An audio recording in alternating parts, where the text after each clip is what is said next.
सभी विद्यार्थियों को नमस्कार। एक बार फिर आपका स्वागत है Bhagirath sir maths YouTube channel पर। आज अपने क्षेत्रफल का थर्ड पार्ट पढ़ रहे हैं। पहले एक और दो पार्ट करवा दिए थे आपको, उसमें त्रिभुज के बेसिक रूल बताए थे। क्षेत्रफल टॉपिक में मैंने त्रिभुज स्टार्ट किया था और त्रिभुज के जो बेसिक रूल है वो पार्ट 1 और पार्ट 2 में बता दिए थे, वो आप देख लेना। ठीक है, आप वीडियो को शेयर करें, लाइक करें और चैनल को सब्सक्राइब जरूर करना।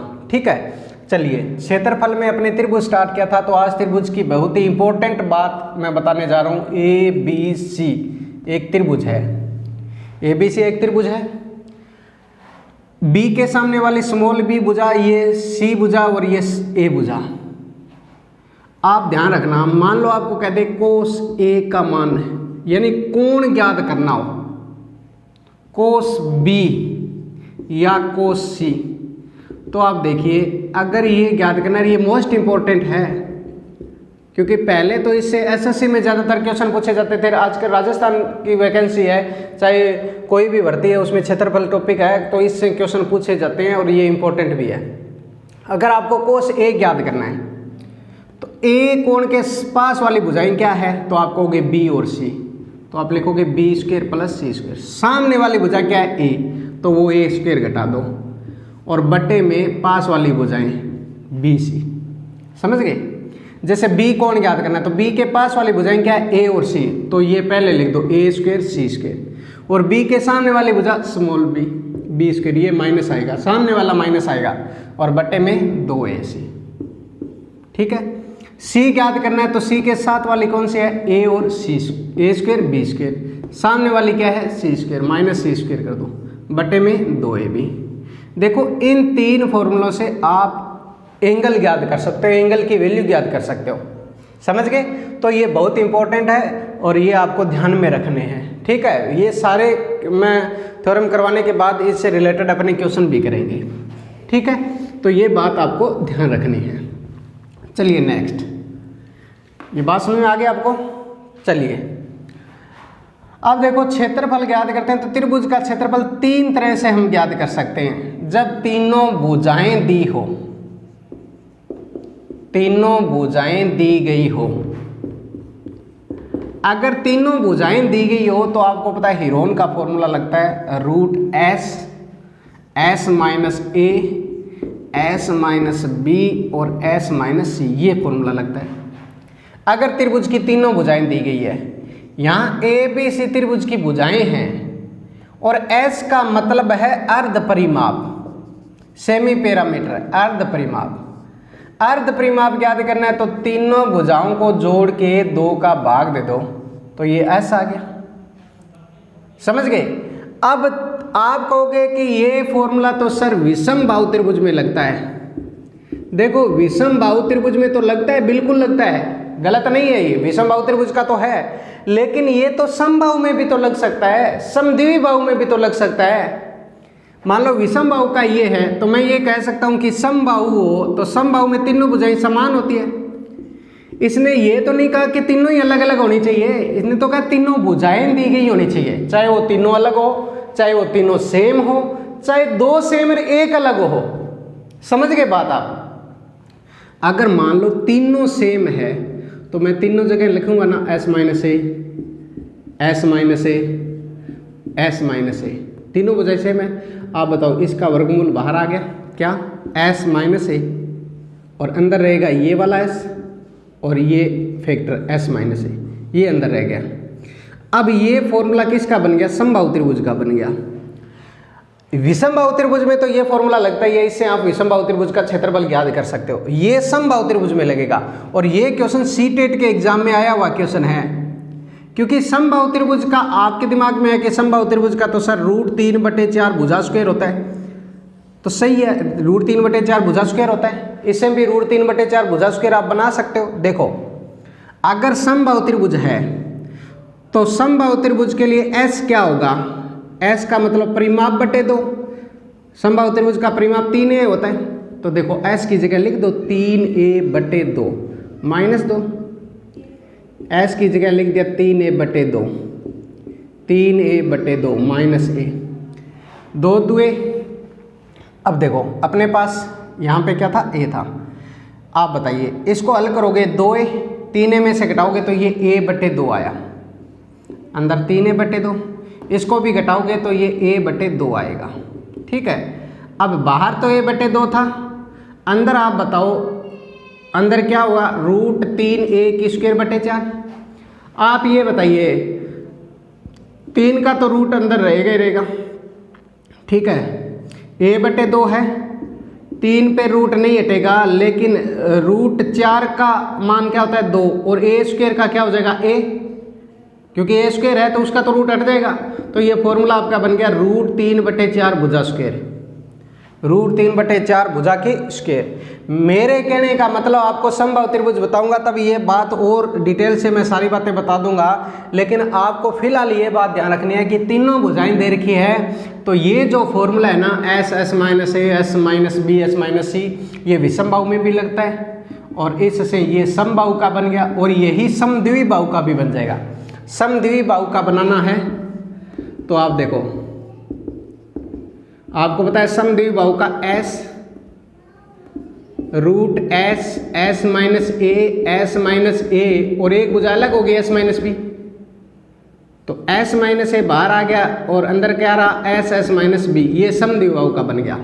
और एक बात ध्यान रखना, समद्विबाहु का एक फॉर्मूला और पढ़ते हो ना, b²/4 √4a² - b²/।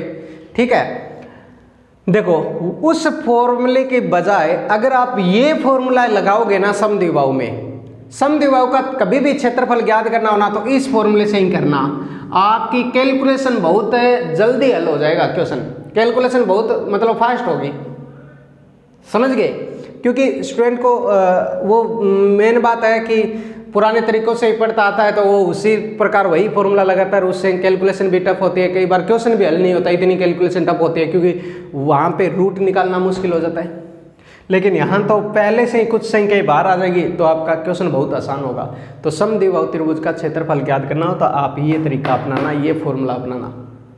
अब आपको पता चल गया ना कि अगर तीनों भुजाएं दे रखी है तो हीरोन का फॉर्मूला लगता है, समझ गए? यहाँ तक बात क्लियर है। अब देखो तीनों भुजाएं दे रखी है तब तो चलो ठीक है, ये फॉर्मूला लगेगा।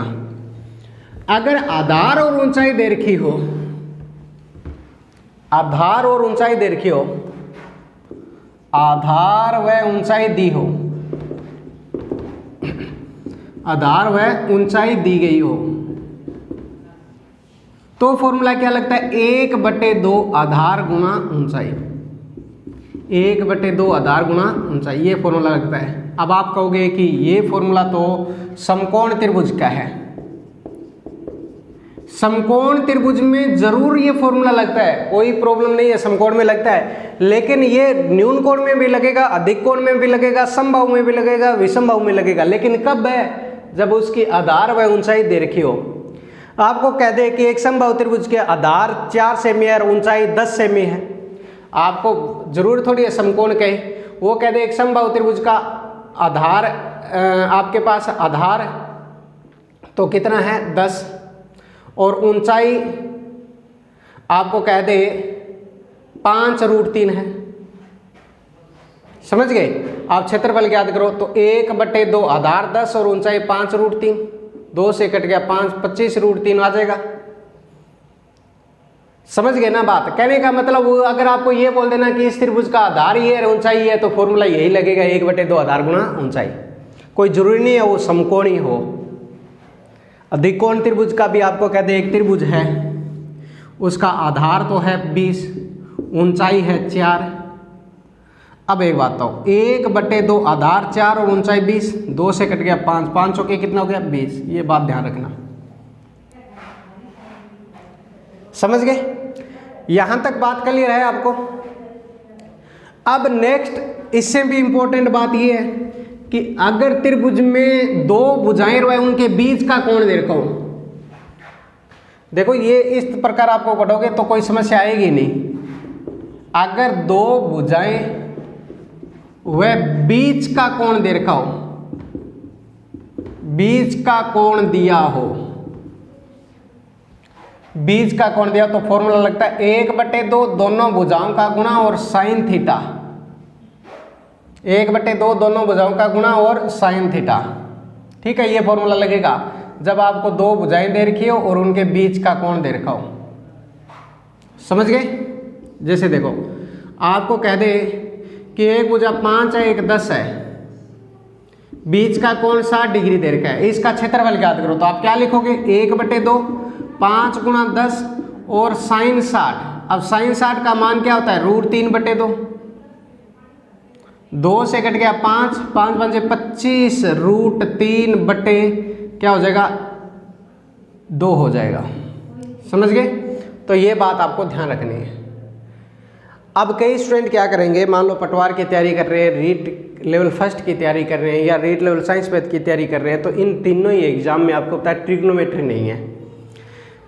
अब जो स्टूडेंट मैथ से है या ट्रिग्नोमेट्री कभी पढ़ी है उसने, या थोड़े बहुत मतलब 10वीं के बाद भी ट्रिग्नोमेट्री के टच में रहा है, कुछ मतलब और भर्ती की तैयारी की है, मान लो पिछली बार पटवारी में ट्रिग्नोमेट्री थी, ठीक है, लेकिन अब की बार स्टूडेंट ट्रिग्नोमेट्री को टच ही नहीं करेंगे। क्यों? क्योंकि उनके दिमाग में ट्रिग्नोमेट्री तो हमारे है ही नहीं। तो कईयों को तो साइन 60 का वैल्यू ही याद नहीं रहेगी और क्वेश्चन ऐसा आ जाएगा, ये तो क्वेश्चन क्षेत्रफल का है, तो यूज तो करवा लेगा ना ट्रिग्नोमेट्री, तो कम से कम हमें सारणी तो पता होनी चाहिए। इससे पहले भी तो मैंने आपको बताया था, जैसे मान लो साइन है, आपको मैंने बताया था साइन 0 का मान कितना होता है? 0। साइन 90 का मान कितना होता है? 1। ठीक है, 0 डिग्री, 30 डिग्री, 45 डिग्री, 60 डिग्री और 90 डिग्री। समझ गए? इसका मान क्या होता है? साइन 30 का मान 1/2, इसका मान 1/√2, ये √3/2। तो ये सारणी है, साइन का मान है, इसी प्रकार इसका उल्टा करते हैं, कोस का मान आता है। तो मेन बात आपको सारणी याद रहनी चाहिए, क्योंकि देखो ट्रिग्नोमेट्री नहीं है लेकिन क्षेत्रफल में कहीं न कहीं आपको ट्रिग्नोमेट्री यूज हो जाएगी। समझ गए बात आप? इसलिए बात आप समझने की कोशिश करना और जो मैं कह रहा हूँ वो यूज करना। अब कई बार क्या होता है, क्योंकि देखो आप ऑफलाइन क्लास लेते हो, आप कहीं पढ़ रहे हो चाहे, लेकिन ये बातें क्लासों में नहीं बताते।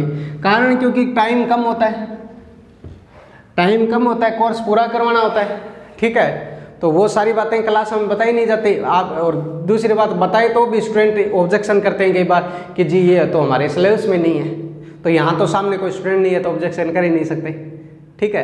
तो ये बात है, लेकिन ये है कि जो बात इस पे ध्यान दे लेगा और अगर क्वेश्चन आ गया तो उसका सही हो जाएगा, जो नहीं ध्यान देगा तो उसका सही नहीं होगा, ठीक है। अब सुनिए, आप देखो आपने ये भी सुना है कि बड़े कोण के सामने बड़ी भुजा होती है, बड़े कोण के सामने बड़ी भुजा होती है, बड़े कोण के सामने बड़ी भुजा है, ठीक है। और ये भी बात आपने सुनी हुई है कि छोटे कोण के सामने छोटी भुजा होती है, ठीक है। ये भी रूल है कि बड़े कोण के सामने बड़ी भुजा होती है, छोटे कोण के सामने छोटी भुजा होती है। अब एक बात और ध्यान देना, आप कल को आपको कह दे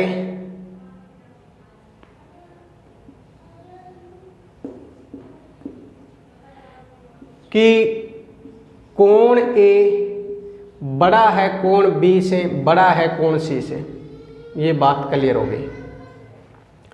कोण ए बड़ा है कोण बी से और बी कोण है वो सी से बड़ा है, ठीक है, आपको पता चल गया। ये भुजा ए, ये बी और ये सी।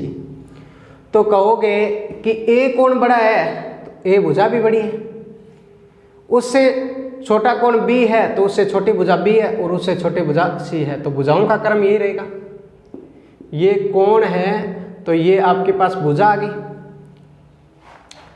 लेकिन अगर आपको कभी भी ये कह दे कि ये ऊंचाई h1 है, ये ऊंचाई h2 है और ये ऊंचाई h3 है, आपको कह दे ऊंचाइयों का क्रम बताओ, आपको ये कहे कि ऊंचाइयों का क्रम बताओ तो क्या होगा? समझ गए? अब ध्यान देना, ऊंचाई सबसे बड़ी है वो h3 है, उससे छोटी h2 है और उससे छोटी h1 है, क्योंकि बड़ी भुजा पर ऊंचाई सबसे छोटी होती है। अगर बड़ी भुजा है अगर भुजा सबसे बड़ी है तो उस पे खींची गई ऊंचाई क्या होगी? छोटी होगी, सबसे कम ऊंचाई होगी। समझ गए? भी बड़ी भुजा, ए भुजा बड़ी है ना, तो इसका मतलब उस पे खींची गई ऊंचाई सबसे छोटी है H1। सबसे छोटी भुजा क्या थी? C, और उस पे ऊंचाई खींची गई है H3, तो H3 सबसे बड़ी ऊंचाई है। तो ये ध्यान रखना, ये कोणों का क्रम है, ये ऊंचाइयों का, ये भुजाओं का क्रम है। सॉरी, ये भुजाओं का क्रम है और ये ऊंचाइयों का क्रम है। समझ गए? तो ये बात आपको ऐसे ध्यान रखनी है। देखो अपना ये तीसरा पार्ट था, आप इस पार्ट को शेयर जरूर करना, वीडियो को शेयर जरूर करना, चैनल को सब्सक्राइब करना, लाइक कमेंट करके बताया करो भाई, शेयर कर दिया करो, ज़्यादा से ज़्यादा साथियों को जोड़ो। देखो वैसे तो पहले दिन लाइव कम थे, दूसरे दिन ज़्यादा आए, मान लो चाहे 5, 6, 10 जितने भी हो, धीरे धीरे बढ़ेंगे, ये तो मेरे को भी पता है, लेकिन आप ज़्यादा से ज़्यादा आपके साथियों को जोड़ो ताकि आपको भी फायदा मिले और मेरा भी हौसला बढ़े। ठीक है? दूसरी बात ये है कि क्षेत्रफल की बेसिक मैंने बातें आज बता दी आपको, कल समबाहु त्रिभुज स्टार्ट कराऊंगा मैं। ठीक है? और शायद ये 3 पार्ट पढ़ोगे तो आपको यूं पता लग जाएगा, चाहे दूसरे चैनल पे पढ़ लेना, चाहे कहीं आप ऑफलाइन कोचिंग में पढ़े हो, तो आपको फ़र्क तो बिल्कुल पता लगेगा कि क्या चीज़ें हमें क्लास में बताई गई थी, क्या नहीं बताई गई थी, या क्या हमें दूसरी जगह बताया जाता है, क्या नहीं बताया जाता, तो ये फ़र्क तो रहेगा। समझ गए? तो धन्यवाद। वीडियो को शेयर करना, लाइक करना, चैनल को सब्सक्राइब जरूर करना।